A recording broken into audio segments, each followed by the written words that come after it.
Oke.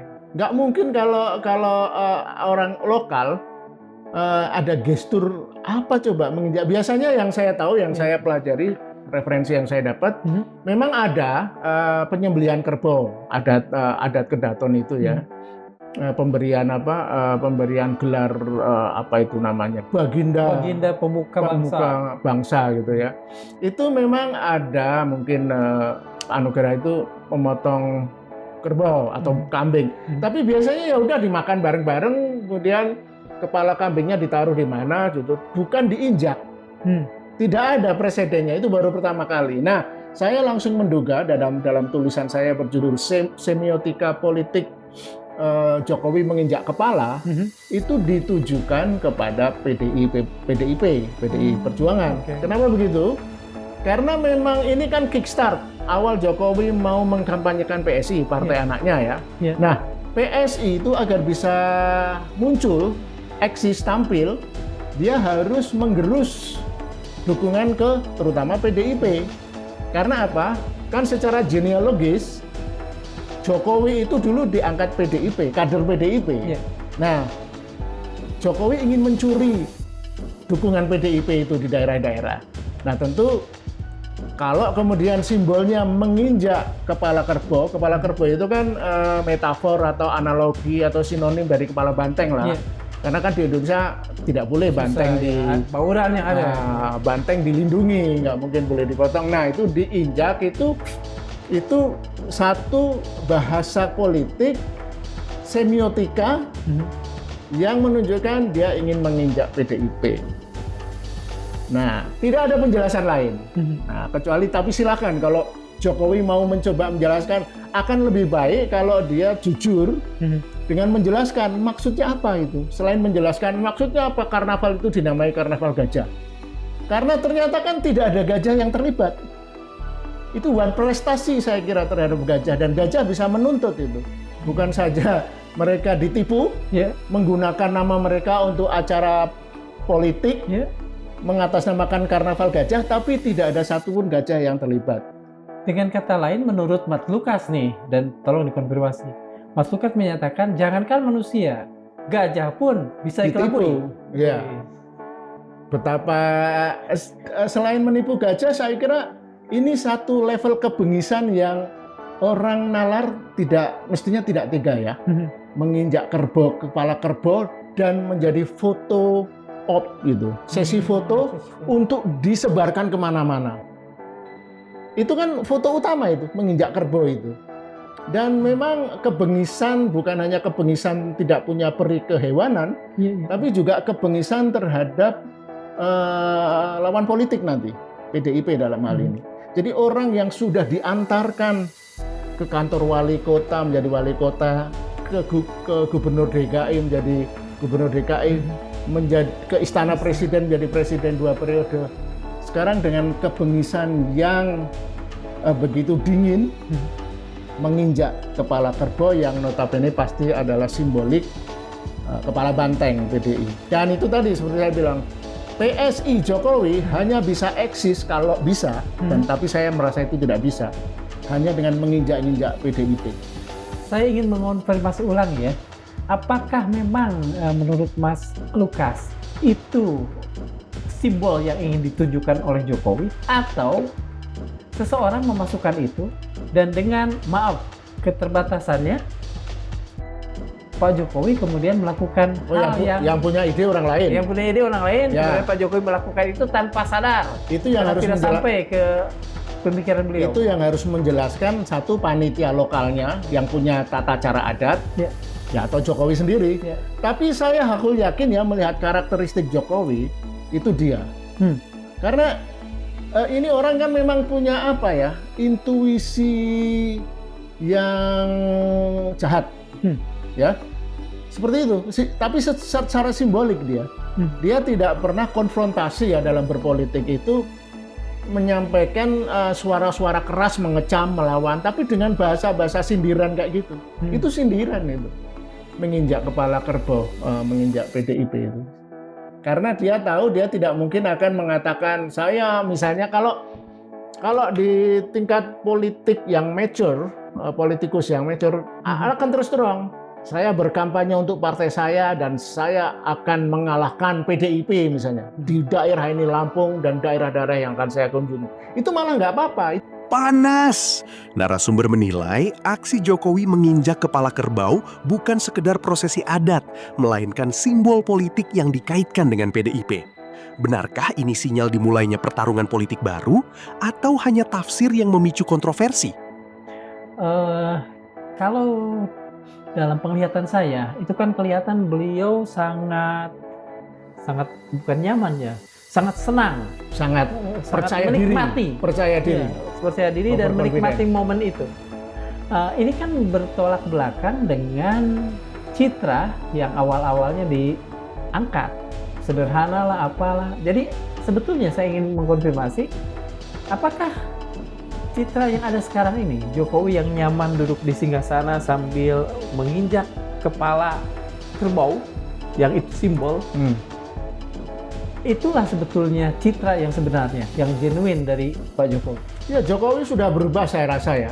Dia itu gini, tipikal orang-orang yang ketika punya kekuasaan bukannya menjadi baik, tapi menjadi buruk. Ya, dia insting-insting kemanusiaannya yang jahat malah muncul.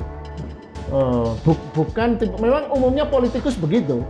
Kayak di Amerika sekarang misalnya Donald Trump lah. Orang-orang yang tadinya orang-orang biasa, baik-baik saja, seorang bapak yang baik, tetangga yang baik, tapi begitu sekarang punya kekuasaan gitu kan, dan merasa dia bisa, saya pernah sebut di Medilog ini playing God gitu kan, bisa naruh orang, mecat orang, ngangkat orang dan sebagainya. Nah, dia mempengaruhi gaya hidupnya. Jadi dia masih saya rasa dia overconfident gitu ya, percaya dirinya berlebihan, sehingga saya sudah sehat, saya siap keliling ke Indonesia setiap kecamatan. Walaupun ternyata kan dia kelihatan sekali masih belum sehat ya. Buktinya satu aja.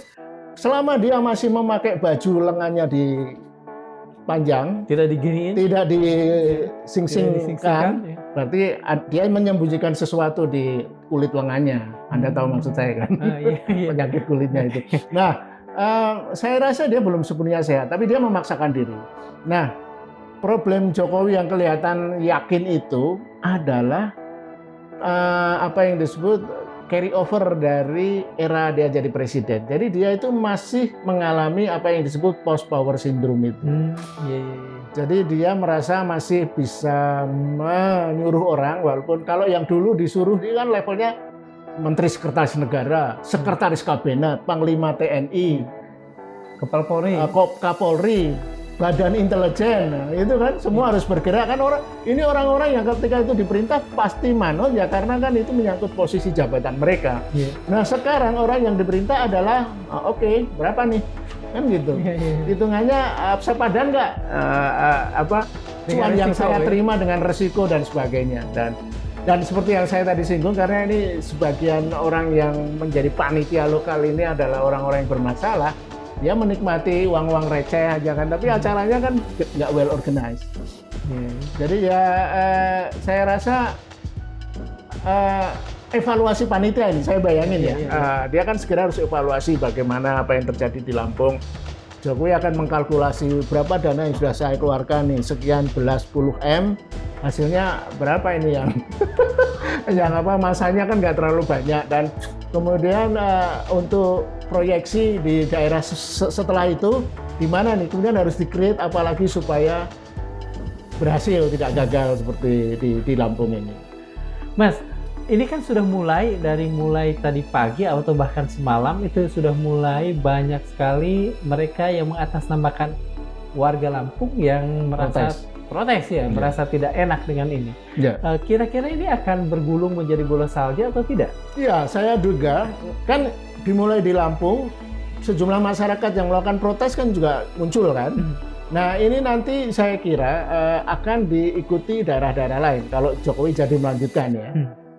Jadi karena kan image Jokowi ini sekarang sudah sangat buruk kan, pembohong gitu kan. Jadi ya mereka akan malu nanti daerahnya seolah-olah masih menjadi pendukung atau pemuja Jokowi gitu, yang istilahnya termul itu kan, Ternak Mulyono itu atau cebong dulu. Nah, saya kira masyarakat setelah 10 tahun dan mulai melihat perilaku Jokowi dan keluarganya, mereka akan merasa malu kalau bukan jijai ya. Kalau didatangi Jokowi dan tujuannya hanya satu kan, agar PSI menjadi partai yang punya pendukung gitu. Saya rasa saya hampir yakin. Seberapa kuat resistensi itu dan terutama di daerah-daerah mana saja? Ya gini, kalau di lapangan gini, kalau resistensi terhadap Jokowi itu di media sosial udah pastilah. Kalau kita membaca postingan tentang Jokowi, pasti isinya hujatan semua. Ya adalah termul-termulnya mencoba menangkis, berdalih. Tapi itu kecil lah, karena betapapun orang yang membela Jokowi umumnya karena dibayar, kan? Umumnya. Kalaupun yang tidak dibayar itu kan karena sebenarnya ada salah persepsi gitu, melihat Jokowi sebagai sosok yang baik, tapi secara personal gitu, dianggap sukses membangun jalan tol, IKN dan sebagainya yang dianggap bagi orang-orang naif itu dianggap sukses. Gitu. Nah, sementara kan kalau persepsi publik secara umum, Jokowi itu sudah jelas meninggalkan utang ya. Dari era peninggalan presiden sebelumnya utang kita cuma 2.000 sekian triliun menjadi 10 triliun di era Jokowi kan peningkatannya. Dan kemudian apapun yang dilakukan Jokowi 10 tahun di kekuasaannya kan tidak ada yang nyata hasilnya. Katanya bisa membuka lapangan kerja ketika membuat undang-undang cipta kerja, itu tidak terbukti. Ketika membuat Omnibus Law juga katanya akan meningkatkan pendapatan ekonomi Indonesia 7%, enggak terbukti. Dan semua yang dia janjikan tidak terbukti. Waktu itu juga misalnya kenaikan turis akan mencapai 35-40 juta, nggak terbukti. Jadi nggak ada yang terbukti. Jadi semuanya itu tipu-tipu saja. IKN yang katanya akan menjadi kota smart city, bla bla bla, nggak terbukti. Sekarang yang menjadi ghost town yang membebani keuangan negara. Jadi kemudian WUS yang menunjukkan Indonesia modern juga terbelit utang, tidak mampu membayar utang. Jadi semuanya hanya meninggalkan problem. Juga proyek strategis nasional kan di era Prabowo sebagian sudah dihentikan, kalaupun yang masih berjalan sudah dipangkas anggarannya dan sebagainya, sehingga ya masyarakat sudah memahami track record Jokowi, memahami jejak digital Jokowi dari yang sifatnya personal, institusional sampai yang sifatnya politikal gitu. Jadi ini orang ya menurut saya orang yang memang tidak tahu diri karena memang keterbatasan neuronnya ya, keterbatasan kemampuan untuk melakukan evaluasi gitu, sehingga dia merasa dirinya itu masih orang yang hebat, apa yang bisa dia lakukan itu bisa, tapi dia lupa dulu dia bisa begitu tuh karena dulu ada Pratikno, ada Kapolri Sigit, Panglima TNI yang akan tunduk pada apapun. Kan sekarang mereka. Puncak kontroversi. Di penghujung diskusi, narasumber melontarkan penilaian paling tajam terhadap Jokowi dengan menyebut adanya dugaan delusi dalam membaca realitas politik. Benarkah? Atau hanya analisis yang memicu polemik baru? Politik kan? Iya, karena ini partai kan yang memang benar-benar hanya untuk syahwat politik dan syahwat ini aja, logistik. Tidak punya ideologi, yang punya ideologistik ya, katanya. Pertanyaan terakhir adalah setelah kejadian Lampung, kira-kira gimana prediksi Mas terhadap kalau memang itu akan dilakukan rencana ini atau sikap Jokowi ke depan, sikap PSI ke depan? Ya ini problem kalau pimpinan Jokowi selaku yang punya PSI itu tidak punya referensi ya, tidak punya bacaan referensi tentang berpolitik, tentang filsafat atau tentang ilmu gitu kan. Dia kan sekarang ini persis melakukan apa yang dulu menurut filsafat postmodern itu melakukan simulakra kan. Oh, simulakra. Nah, jadi simulasi membuat sesuatu yang dibuat-buat tapi dia percaya itu asli gitu, bahwa kalau dia menginjak kepala kerbau itu artinya partai yang berkepala banteng itu akan terinjak dan kalah. Nah, jadi dia mempercayai kebohongannya sendiri. Ya, jadi itu yang akan membuat PSI hanya akan menjadi cemoohan, olok-olokan oleh publik. Iya.